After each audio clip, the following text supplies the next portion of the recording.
It's great that you're cultivating your health and eating different with Willow Haven Farm. I want to teach you a little bit about the winter vegetables that are available in your market boxes when you buy online from Willow Haven Farm.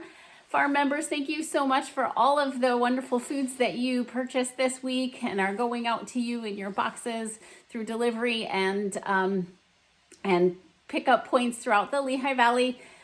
We love having your support and it helps us so much, and the farmers that we work with.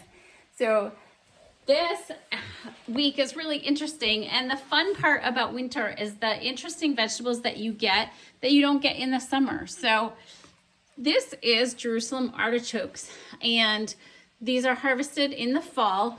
We only offer them a couple times throughout the winter season.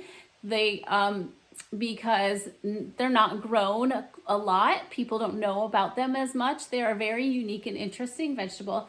They are the root of the Jerusalem sunflower, a type of sunflower.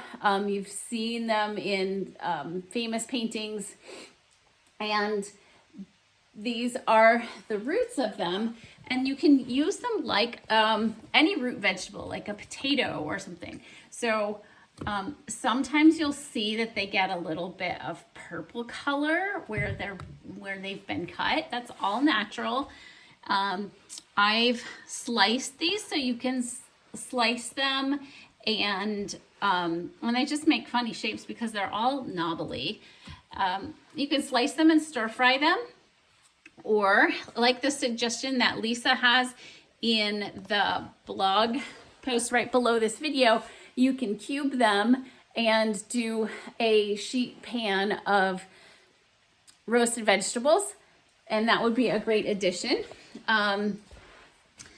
They are very low glycemic, so they don't have starches that turn to sugars in your system. So they're a great food for diabetics. But I do caution you, they do cause gas for some people, so you don't want to eat a lot of them all at one time. So space them out, mix them with other vegetables. So other great things to add to that sheet pan, and Lisa gives you lots of suggestions in her recipes, are the beets, sweet potatoes, onions, I love, of course, roasted, carrots, and even squash can go in there. And I know she has other suggestions of things that I don't have on my counter right now. But look at these beets. So this is the typical red beet that you're used to, and that you're making beet kvass and all kinds of healthy gut healing foods with. This is the golden beets. So we offered those this week. Look how beautiful they are. They taste, there's not much difference in taste with those. They're just so beautiful, and having them together on a sheet pan with the purple and the white and the yellow adds so much color and interest and nutrition to your food. So let's see, what else can I teach you here? What is a second? So when we offer seconds of vegetables or of fruit in the summer, seconds that refers to the quality. So first quality is perfect, no blemishes, ready to eat right off the bat. What you typically buy in a store is all first quality, okay? Anything with a blemish is second quality, and more blemishes is third quality. So when we offer seconds, we're giving you a deal in that there may be something, an imperfection like this, and we're selling this to you at a little bit less of a cost, but it's very easy for you to deal with the blemishes by just cutting them off. So that's what we have here. Sweet potatoes are a good example because in the field, since they're in the field for so long, creatures do come along, deer and rodents, and they nibble at the ends for as those animals are trying to get their nutrition, to store up a lot of nutrition in the fall for the winter. And so they're eating all kinds of things, and they'll nibble on parts of the sweet potato. And then the sweet potato basically heals itself and gives itself a scab. And then when we harvest it, we see that that it has that blemish, but the rest of it is perfectly fine. And so we're able to offer those to you. Some of these are larger. Now this one actually has a soft spot, so it is starting to deteriorate.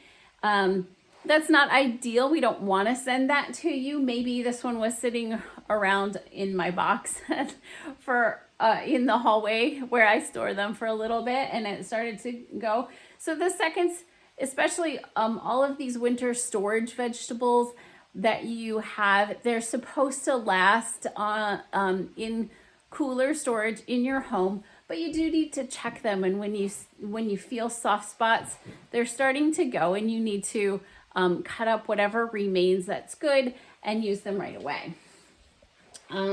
Now here you can see that I did a little kitchen project. This is my ginger. I've been getting ginger quite frequently in my box, and here is the ginger that I just got this week. And just like last winter, I sliced up my ginger, put a salty brine over it, filled the jar up all the way to the tippy top so that there's not a lot of air space at the top, because the air space is what is going to allow mold and other bacteria, yeast to grow. But the less air that you have in your jar, the more secure your food is. So this is sliced ginger, 1 tablespoon of salt to 1 quart of water, and poured over this. Actually, not even a quart of water. So my recipe has you filling the jar and then putting the tablespoon of salt in, and then pouring water over the top to preserve it. So this ginger is gonna be salty, and I'm gonna use it for cooking, not necessarily for tea, but lots of ways that I can use it and keep it fresh and easy to use. I can also freeze ginger or grate it and dry it. There's lots of ways of keeping it fresh without just letting it sit in the back of your fridge and mold on the edges, and which I've done plenty of times, so don't feel guilty if that happens to you. But there are lots of options that you have. Now this is the watermelon radish, and what I've done is I've used a sauerkraut type of recipe for that. The watermelon radish is so beautiful and pink, and when you shred it up and put it in a jar like this, turns more even purpley. And so that is a fermented vegetable that we can eat as a condiment with our meals. And that's just simply shredding it in my food processor. You can shred it by hand, sprinkling salt over it till it's quite salty to taste. Just a little bit more salty than you're comfortable eating is probably a good saltiness, or just on the edge, very, very salty. And you don't have to add water to this. My son was packing it into the jar, squishing it down with his hand into the jar, and he said, "Oh, Mom, look, there's water." Purple, radish juice, and it makes its own brine, so that covers it up. And my trick, actually, so you've seen this in, let's see if I can open this jar. You've seen me do this with sauerkraut. I've told you or shown you to take a cabbage leaf and lay it on top, because you want to, like I said, with the ginger, you want to keep all the vegetables down underneath the brine. So it makes its own brine. The salt pulls the juice out of the vegetable. And this, I made its own lid. So here is a slice of that beautiful watermelon radish. I cut it down to be just the right size for my jar. And then I just squished it down in there and pushed it down. So it's pushing down the shredded vegetables so they're not floating to the top. These floaters are what end up catching bacteria and stuff. So that's just a little trick. Anytime you're doing something, if you have part of the vegetable that you can keep whole to put on top of that to weight it down, you've got a natural weight there. Just a little tip and trick. Now these I keep on a tray or something, because as they ferment and as the gases bubble up, they will leak through these lids a little bit. And so I want to catch that and not have a mess on my counter.